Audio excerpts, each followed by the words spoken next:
welcome to KCAT News. I'm Abby Horsley. And I'm Layne Becker. We're glad to be back for our first newscast of the year, and our first weekend of the school year was an eventful one. When we're normally celebrating Old Settlers Days, this year's downtown and other parts of Mulvane were under more than 4 feet of water in parts. Many teachers, students, and their families were affected by the flood damage, and KCAT News reporter Ethan Benson was able to sit down with a few flood victims and see how the recovery was going. Hi, my name's Ethan Benson, and on Friday night, a flood occurred and affected many people in Mulvane. So I caught up with a couple MHS students who got affected by the flood and had an interview with them. My room was in the basement, so like all of the water got in my room and ruined pretty much everything I own. So like pretty affected. Rooms were both downstairs, so we had all of our stuff, like our clothes obviously, and our beds and the things we care about. My aunt made a GoFundMe and it's on Facebook, I think, and it's just to help cover the costs because the insurance really only covers like sheetrocks and nails, and we lost a lot more than just sheetrocks and nails, so yeah. My entire basement flooded like 6 feet up. It was pretty great, and my garage, like, they drained all the water out. That took like the entire day because we had to like run 2 hoses, like 2 little garden hoses, having to pump a basement filled with water out. It took some time, and then like my driveway, it was gravel, so we had to like make it all flat again because it was all bumpy. Wow, shocking stories. For KCAT News, I'm Ethan Benson. Good job, Ethan. The flood didn't just impact downtown. Now we're going to send it over to Tyler Fox with some information about the co-op. Thanks, guys. In the midst of all the flooding on Friday, several places were badly damaged. One of the worst places hit in Mulvane was the Mulvane Co-op. The co-op was arguably the worst place hit in Mulvane. The co-op had minor equipment damages, such as empty propane tanks being swept away and a small chemical spill. By now, most of the damage has been cleaned up, and they are on the road to recovery. Tyler Fox, KCAT News. Thanks for that, Tyler. Next up, we have a report about a local business that was damaged after 2 days of opening. Thanks, guys. With the flood damaging all of downtown, Uncle Roy's Tavern in downtown Mulvane, where the water level reached chest deep, and even though people said the bar collapsed, but in reality, it just suffered a lot of flood damage. With all the water gone, the damage is still traumatic. They're still picking up and soaking water out of the bar. So if you can, please give help and support to all of the businesses and the bar. Bretton, Bowman, KCAT News. Be sure and show your support to our local businesses. After all this mishap, reporter Olya Dolinska will now tell you about what to do and what not to do to get ready for a flood. Floods rarely occur in Kansas. That's why a lot of people were unprepared. So here are some of our basic don'ts which you should follow during a flood. Do not walk through flood waters. Do not drive through it. Do not try to save wild animals. Do not use electric in a flooded house. Do not ignore warnings. In case of flood or any other natural disaster, you should have a backpack with following supplies. Make sure you pack dry food like chips or crackers. Do not pack frozen food or food that spoils. Put some drinking water in your backpack. Don't forget to have a flashlight and some extra batteries.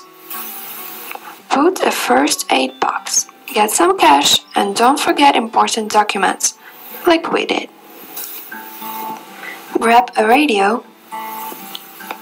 And now your emergency backpack is ready. Put it somewhere where you can easily reach. Follow our basic don'ts, prepare your emergency backpack, and be safe. Olya, Dolinska, KCAT News. All useful and important information for all of us to be better. Now let's take a look at this week's forecast with KCAT's weatherman, Austin Pfannenstiel. Everyone in Kansas knows how the weather is. One moment it is sunny, and the next moment it is raining. Last Friday was no exception. Around noon, one could look out the window and see partly cloudy skies, then come back around 2 p.m. and noticed a few dark clouds, but nothing suspicious. And then it happens. It's 3:30 p.m. and the first drops of rain start to fall. It starts off as just a few isolated sprinkles for about a half an hour, and then it moves on.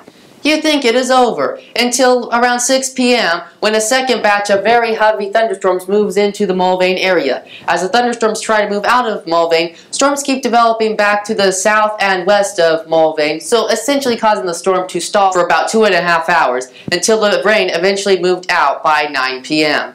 By the end of it all, Mulvane receives 6.5 inches of rain, with an average rainfall rate of 2 to 3 inches per hour. Some areas even had up to 4 inches of rain per hour.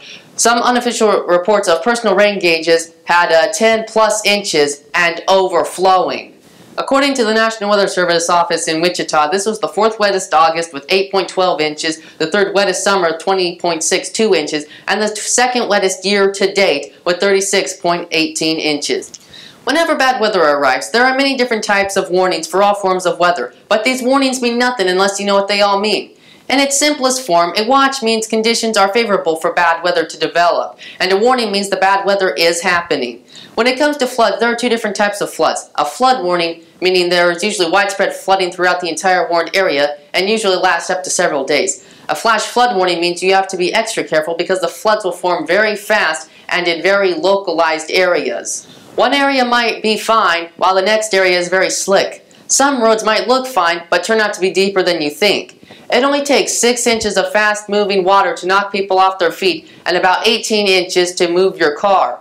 In Kansas, we have a saying, turn around, don't drown. The floodwaters have receded since then, but we are still not done with the rain yet. Today will be mostly cloudy with a 40% chance of rain in the morning. We will see a high of 84 degrees with winds out of the southeast at 5 to 10 miles per hour. This evening, during the green and white scrimmage, temperatures will be in the mid to upper 70s, and we cannot rule out the possibility of some showers. Rain chances will decrease overnight with a low of 68 degrees. Saturday will be partly cloudy with a high of 88, and winds will be out of the southeast at 10 to 15 miles per hour. Overnight, temperatures will drop to the low 70s. We will see intermittent clouds on Sunday with a high of 87 degrees. Sunday evening and into Monday morning, we are looking at a 30% chance of rain. Next week, there will be decreasing clouds with highs possibly in the low to mid 90s by the end of the week. That's a look at the Wildcat weather, and I will see you back here next week. Thanks for that, Austin. Be sure to enjoy the slightly cooler temperatures, and let's hope rain stays out of Mulvane. New KCAT reporters Kate Becker and Robert Long went in the halls this week to ask students questions about coming back to school. Hey kids, can you guess where we are? Are we in the halls? That's right, and I'm here with Kate Becker on camera, and I'm Robert Long, and we're going to see how people are doing getting nestled back into school. Come on, let's go. Do you mind if I sit with you real quick? All right. So how does it feel to be back in school? It's okay. That's great, man. Can I have some of your tots? Sure. A tot. See, people are so nice. We already got someone to give us a... That's a good tot. Thank you. So what's your name? Jordan. Ah.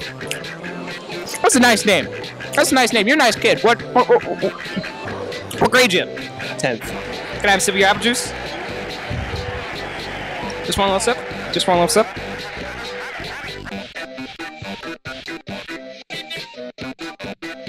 That's good apple juice. Got a real quick minute for KCAT news? No, she does. She is. She's our minute. Hey, what's your name? Ariel Cortez. One more time. Ariel. Ariel, like the mermaid. What grade are you in? Freshman. You're a freshman. Wow, that's great. So how is it being back to school? Great. Great.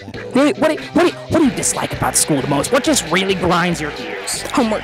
Homework. That's the problem with today's youth. They don't respect work. How you guys doing today? Good. Good. You look pretty angry. No. Are you angry because school's back, or are you angry because of the flood? A little bit of both. A little bit of both? That's just terrible. So you in any clubs? I'm planning on joining as many as I can. What's your name? Aaron McElravy. That's a beautiful name. You know what? It sounds like Aaron Macaroni. Macaroni. Mac Gravy. That's my Instagram. That's all from me and Robert. Back to you guys at the desk. Excellent work, Robert and Kate. This concludes our first episode of KCAT News for the year. And as always, thanks for watching KCAT News.